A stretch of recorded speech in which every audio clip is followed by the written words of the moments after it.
সেজদায় পরে আল্লাহরে বলবেন, আল্লাহ এই পৃথিবীতে আমি ছাড়া তোমার গোলামের অভাব নাই, কিন্তু তুমি ছাড়া আমার দ্বিতীয় কোনো রব নাই। চোখের পানি ছেড়ে আল্লাহরে ডেকে বলেন, আল্লাহ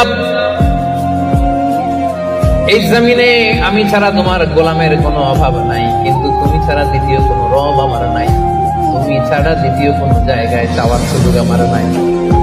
চোখের পানি ছেড়ে আল্লাহরে বলেন, আল্লাহ কোরআনে তুমি শিখিয়েছো ফরিয়াদীদেরকে কেউ যদি চায় ওই ফরিয়াদীদেরকে বারণ করা যায় না, তুমি কেমন করে এই অভাগা ফরিয়াদীকে আজকে ফিরিয়ে দিবা।